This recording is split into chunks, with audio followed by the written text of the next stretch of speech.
So, today in our social science class we are going to discuss from the chapter 6 from your history book, and in the old book it is as written as chapter 7 and page number 65. So, anyone tell me that what is the page number in new book?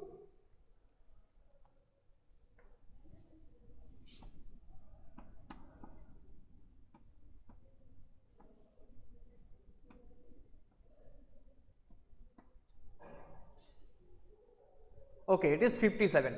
So, thank you. So, it is in page number 57 in the new book. So, open quickly that page. So, today we are going to start a new chapter from your history book, and that will come in PT2 examination, and name of the chapter is New Questions and Ideas. Okay, New Questions and Ideas, and today's topic is the story of Buddha. So, students, do you know the meaning of Buddha? What is the meaning of Buddha?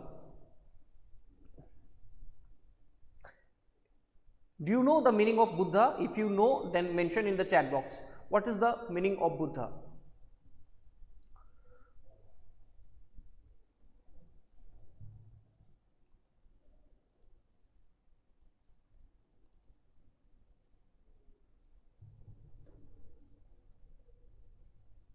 Okay, Ayush, tell me what is the meaning of Buddha?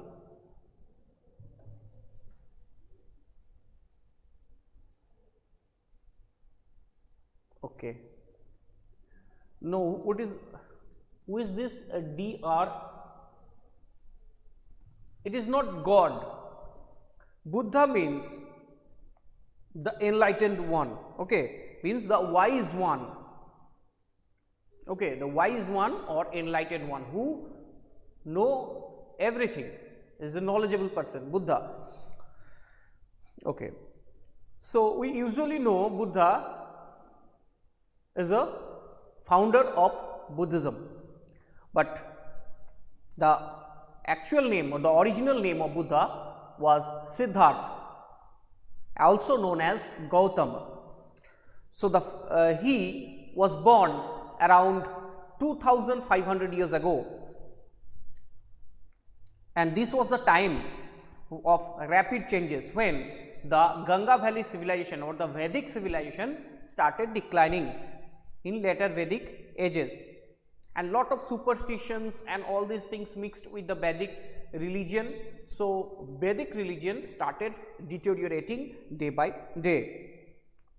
So, in this time, as you saw in chapter 6, some kings in Mahajanapadas such as Ajatasattu, Bimbisara, they were growing more powerful, and new cities were developing as a capital of those Mahajanapadas, and life was changing in the villages as well.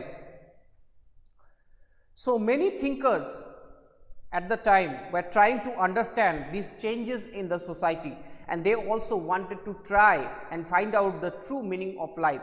Okay, and they again try to establish the people's life in right way. So, the Buddha was also doing the same thing. The Buddha belonged to a small Gana. You know what is Gana or Sangha? So, from a small Gana known as the Sakya Gana. Okay, Sakya Gana, and was born in a Kshatriya family in Kapilavastu in Nepal. And when he was a young man, he left the comforts of his home in search of knowledge. One day there is a story that one day when he traveled through a road, okay, on a cart. So, he was a son of a king or a Kshatriya, so that is why he had enormous wealth. But when he traveled in a cart, he saw a person, 4 incidents. He saw that one beggar, he was begging, and a old person, and another one, that is person with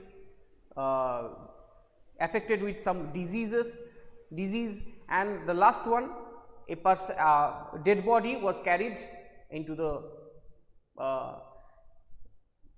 burial ghat or so for cremation. Okay, so these incidents actually affect in the mind of Siddhartha.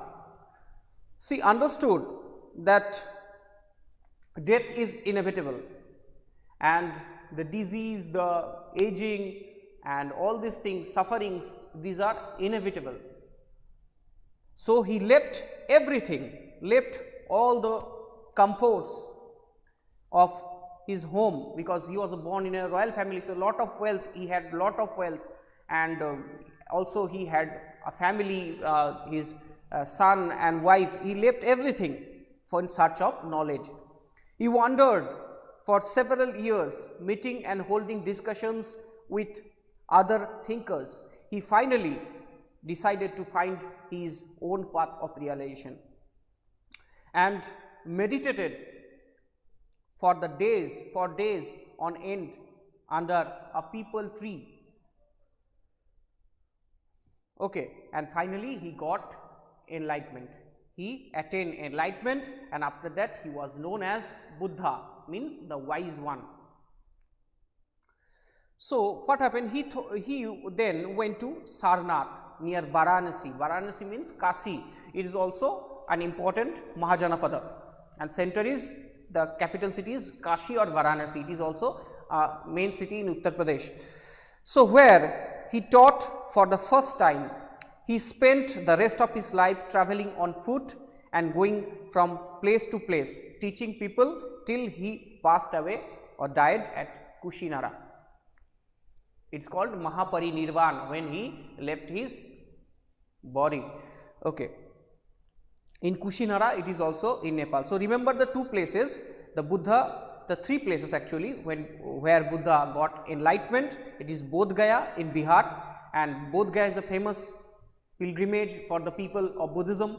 All over the world they gathered every year in the Bodh Gaya, and lot of religious functions also organized in the temple situated in Bodh Gaya, and also near the peepal tree, and peepal tree also famous tourist spot.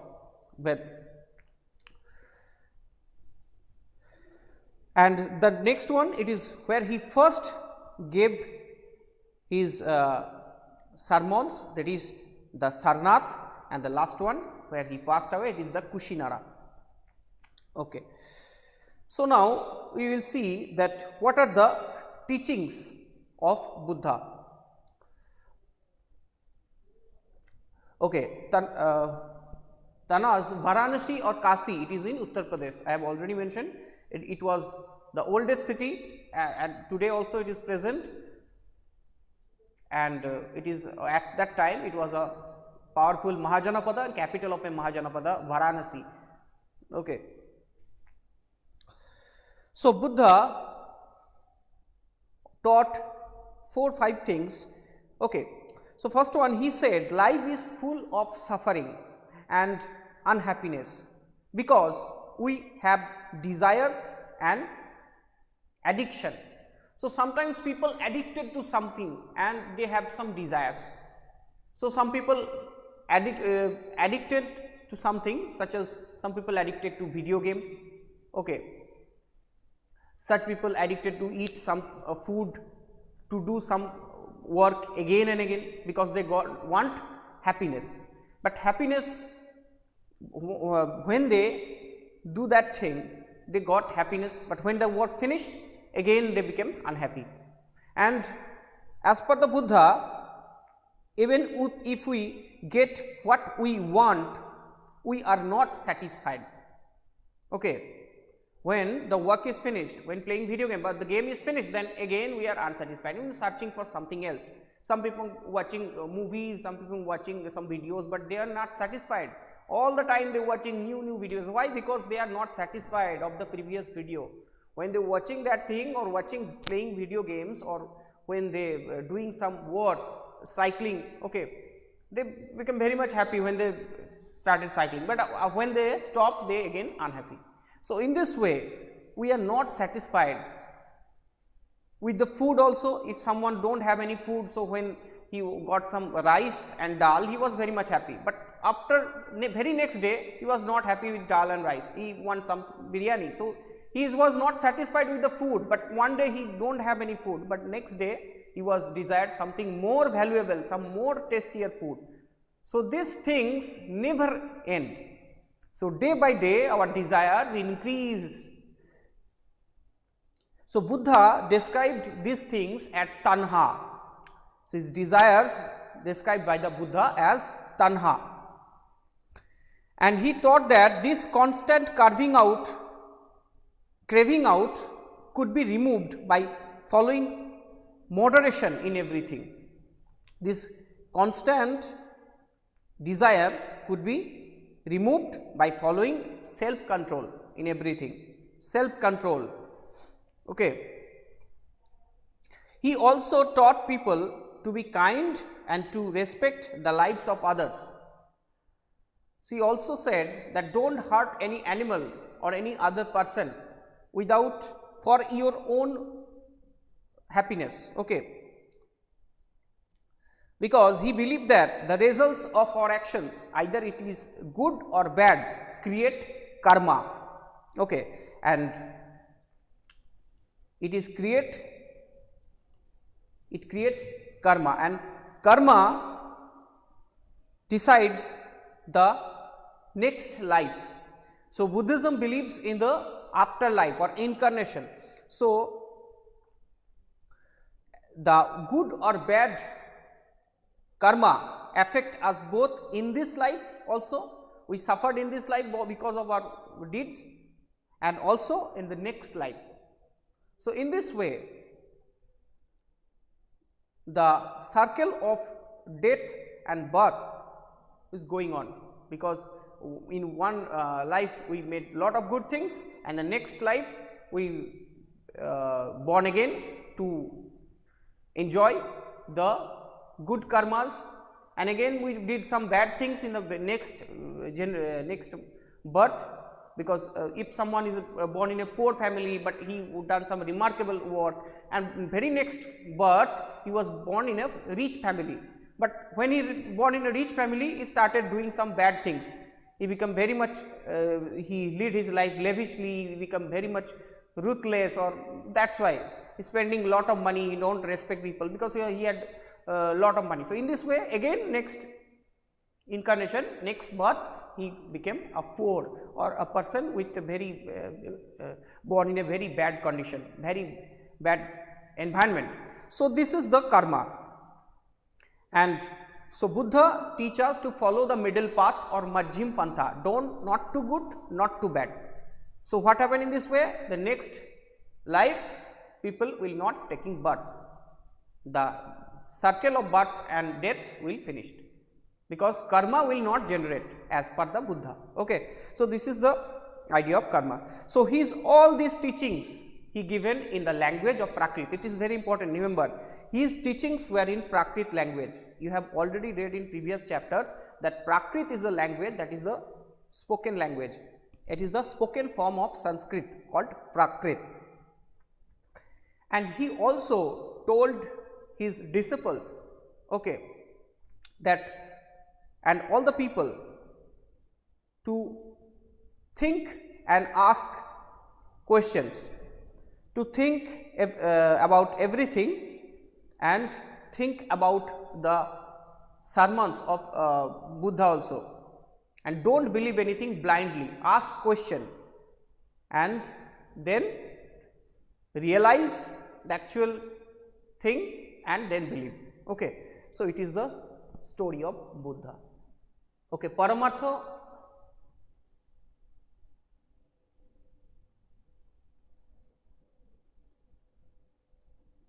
Okay, Tana, something went lost in your device.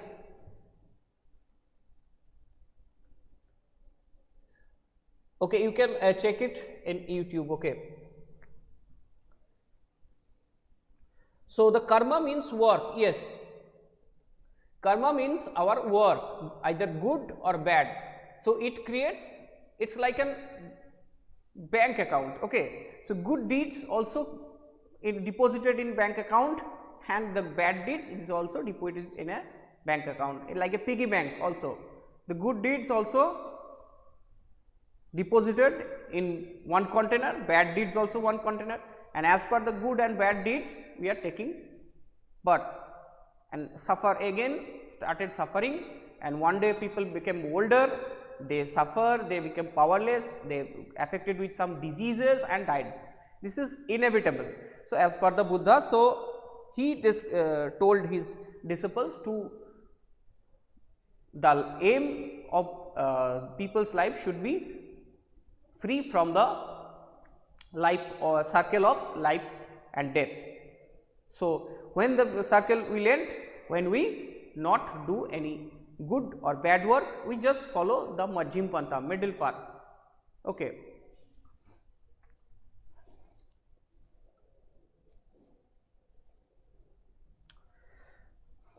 So students, this is the story of Buddha. Okay. And all the teachings of Buddha actually mentioned in a book that is called Tripitaka. Okay. All the teachings of Buddhist teachings in the religious holy book of Buddhism, it is called Tripitaka. And then three parts of this book: Sutta Pitaka, Vinaya Pitaka and Abhidharma Pitaka. Okay students, so that's all from today's class. If you have any question, you can ask me.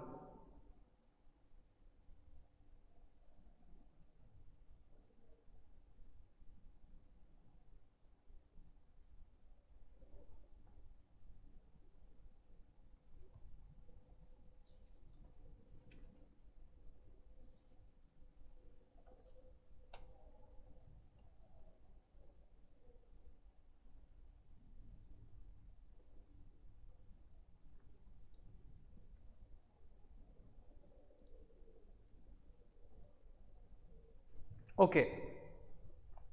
So students, from this chapter we will read only 3 subunits for PT2, that is Upanishad, Jainism and the story of the Buddha, that is the today's topic.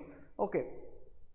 We will discuss only this 3 topic for your upcoming PT2 examination. So next day we will discuss about the Upanishad and Jainism. Okay. So I will give you a little bit hint about the Upanishad. What is Upanishad? That around the time when Buddha was preaching, and perhaps in a little earlier, other thinkers also tried to find answers to difficult questions. So some of them wanted to know more about life and death. So others, so many of these thinkers felt that there was something permanent in the universe that would last even after death. So they describe this as a Atma or individual soul, okay, and the Brahma or the universal soul. And they believed that ultimately both the Atma and Brahma were one. Means Upanishadic believers, they believed Upanishads are actually the text written after, so the information taken from the Vedas, and they discuss all these things in detail, okay, in very common language, in fluent manner. In Veda, everything written, it is a prose form, okay, in a poetry form, written in a poetry form, but in Upanishad they describe this in a very easy form. And as per the Upanishad, that after, so as per the Buddhism, you know that people taking birth and death again. So after the death, the body was destroyed. You know, everyone know that in many different religions, either it is buried or cremated or burned. The body was destroyed. So what was exist? So what was taking birth again? It is the Atma. So they said, they understood after study that something was there, that exists in every incarnation, that is Atma, okay, and that is the individual soul. So, everything has a Atma, like such as every animal and also the plants, they also Atma, and the universal soul, that is called Brahma, and someone called them, it is called it as God, okay.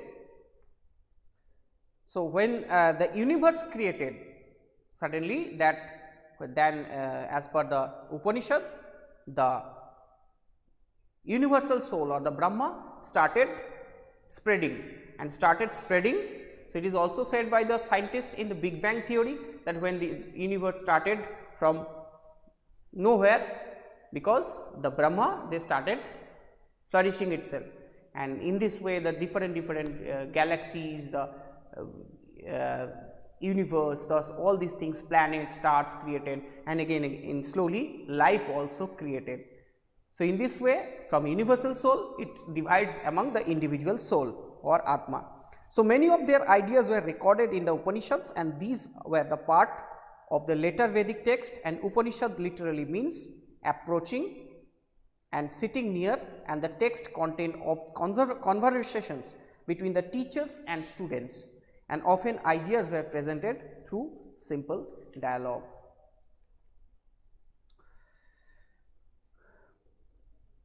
So, students, next day in detail I will discuss about the Upanishad and the Jainism. Okay.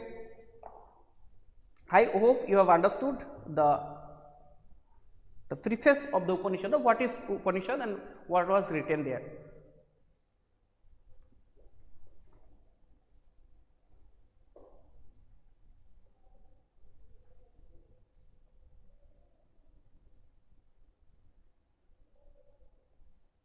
Okay, if you have any question, you can ask me. Who is this? Ayush. Okay. So, thank you. See you in the next class.